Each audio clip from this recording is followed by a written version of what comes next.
Hello guys, आज मैं बताने जा रहा हूँ ये सॉन्ग रोशन अली का दिल्ली की पुलिस का सॉन्ग आ चुका है। ये सॉन्ग शायद मैंने अभी तक देखा नहीं था गाइस, इसलिए मैंने बनाया नहीं। 2 डेज हो चुका है ये सॉन्ग का। ये सॉन्ग शायद मेरे यूट्यूब पे आया भी नहीं था, कोई नोटिफिकेशन में भी चेक किया तो ये सॉन्ग मेरे को दिखा कि हाँ ये सॉन्ग आया है भोजपुरी का। दिल्ली के पुलिस जो दिल्ली में जो हुआ है उसका सॉन्ग मैं रोशन अली ने सॉन्ग लाया है। प्लस सॉन्ग सुनिए, सॉन्ग आपको बहुत प्यार देगा। ये सॉन्ग इस सॉन्ग में बताया गया है वही सॉन्ग जैसा ही दिल्ली में जो हालत हुआ है वही सॉन्ग का एकदम डिस्ट्रिक्ट पे बताया हुआ है। बाकी सॉन्ग सुनिए, सॉन्ग आपको बहुत मजा आएगा। रोशन अली जी का भी सॉन्ग है गाइस, प्लीज सॉन्ग सुनिए। 1.3 मिलियन व्यू पार कर चुका है ये सॉन्ग में भी।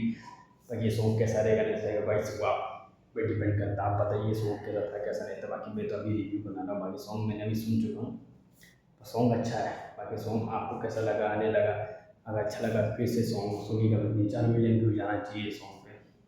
बाकी बिहार लीजिए बढ़ चढ़ के भी सभी कलाकार एकदम अच्छे से काम करे, अच्छे से एकदम रहे सब बिहारी में एकदम एक से एक गाना सॉन्ग मिलता रहे हमें सबको सॉन्ग सुनने के लिए। बाकी सॉन्ग बेस्ट था, बेस्ट बेस्ट था। बाकी सॉन्ग बहुत अच्छा था गाइस। आप तो ही बताइए सॉन्ग कैसा लगा आप सभी को, नहीं लगा। बाकी आप कमेंट करके भाई को बताइए सॉन्ग कैसा है कैसा है। बाकी मेरा तो 10 में 10 सॉन्ग ठीक ही, सॉन्ग ठीक अच्छे लगा। बाकी आप सब सॉन्ग बताइए कैसा लगा नहीं लगा। न्यू सॉन्ग में अपडेट आपको देता रहूँगा भाई। रखता हूँ, नेक्स्ट वीडियो में बने रहे भाई के वीडियो पे। Bye guys.